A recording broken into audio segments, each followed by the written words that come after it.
And the way I took that scene was, I'll see you in 10 years, motherfucker. Do you know what it feels like to be 26 years old, have people that you went to high school with come to your liquor store, look you dead in the face as they pulled up in their BMW and say, oh, you work for your dad? And then you ring them up on their case of champagne and you bring it out to their car and put it in their trunk and they look you in the face with pity? I lived that life.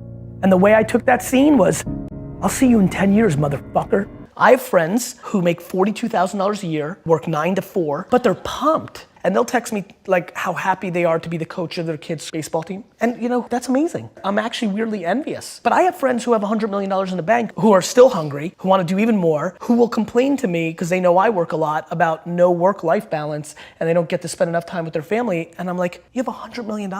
You could stay home. Like, you're in control. Don't complain about it. You've made that choice. You want to spend more time with your family? Spend more time with your family. How many people here have used ChatGPT or an AI thing? I don't think people realize that Alexa and Google Home and Apple Home are about to use this for real, for real. I don't think people realize it's gonna look like this. Hey Alexa, I have 6 of my son's friends coming over. 2 are lactose intolerant. 1 is vegan. 3 are a mess, and I'd like them to eat and I'd like them to eat a little healthier. I only have a couple $100 in budget, and they'll be here for about 4 or 5 hours, but I also need something quick and snacky in the morning because they're gonna sleep over, and I wanna send them home with something. Send it. That's how people are gonna shop. So what I just said is real life in 5, 7, 9, 10 years. How do I know that the person I'm gonna hire is You don't. someone? Take it, Gary.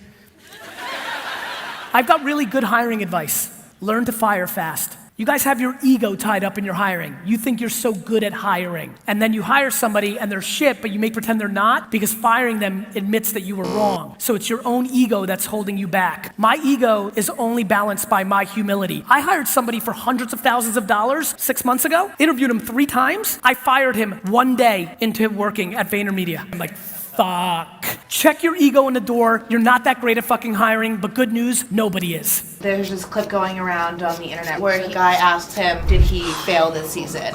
Do you get a promotion every year? No, right? So every year you work is a failure? No. Every year you work towards something, towards a goal, which is to get a promotion, to be able to take care of your parents. You work towards a goal. It's not a failure, it's steps to success. I love that Giannis did that because there's so many comps to it. Right now, a lot of people are realizing what athletes are dealing with because now everyone's putting themselves out there and they're getting commented about everything, about everything, about everything. One bad night and everyone's got all sorts of things to say. Every one of us in this room right now, we have bad days, but it's hidden. It's a very interesting human psychology conversation.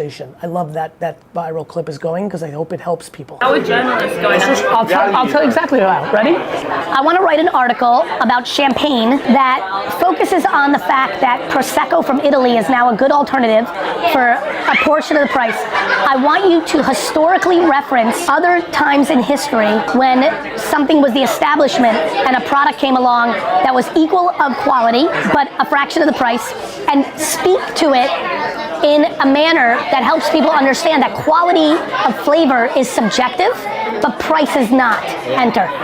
The prompting. I just wrote a very good article for the London Times about Prosecco and champagne.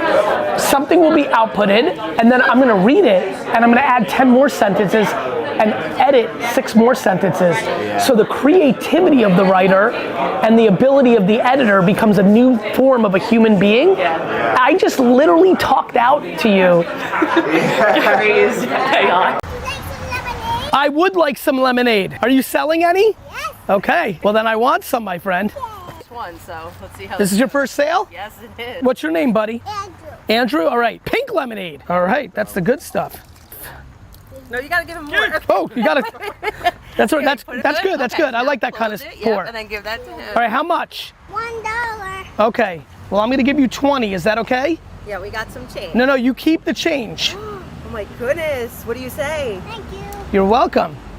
Thank you so much. Bro, this is delicious. You made this? You or mom? Tell the truth. We kind of work together. You're a team? Yeah. All right, thank you, buddy. Have the best day. I'm 27 and I'm trying to keep myself going every day, and I kind of struggle sometimes. So what is your take on that? What do you struggle with, brother? I think just being motivated to get to my end goal. What's your end goal? Honestly, 6 figures have a big house. I'm being a little materialistic, but Well, that's why you're struggling. Ooh.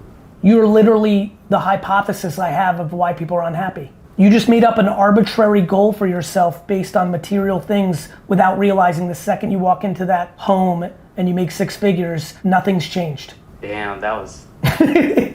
I would rather, have someone be honest with me, so. But even better, brother, I'm telling you from the deepest levels of love that you can even imagine. I know you. I've met 1,000 of you. All of them have lost the second they got there. You've been able to turn your perspective to something that's very easy to turn your perspective to. The world is very good at selling this. It's just super not true, bro. 20 years ago, making $1 million is the way people talk about making $1 billion. Yes.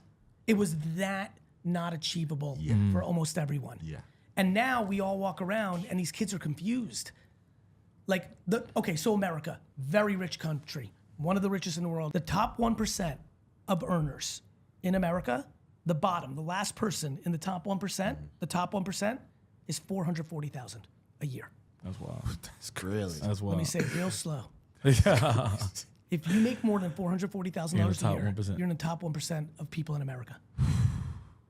Nah. That's Yeah, wild. my man. I call this the high school party rule. I think this is the most interesting move in high school culture. If you're a mid-tier popular person, you can't be the coolest and you can't be a nerd and off the grid. Like in the rank of 300 coolest kids in your class, you are 200. You're below the middle. If you're lucky enough that your parents don't give a fuck or travel too much or something else in your environment, if you are able to somewhere between sophomore and junior year of high school host the party and get everybody to come to your house and shit on your house, but you held it, you go from 200 to 92 to 13. If you think back to your high school, the person that was not necessarily built to be popular freshman year, who hacked the system, was the one that realized that if they hosted the party, it would elevate their brand within the ecosystem. If you're hosting the podcast in a very small niche and you're the host and you're reaching out and saying, hey Rick, #1 successful commercial real estate personality in all of Texas, I'd love for you to be a guest on my show. They're like, oh shit. Whoever can host the party first wins the land grab.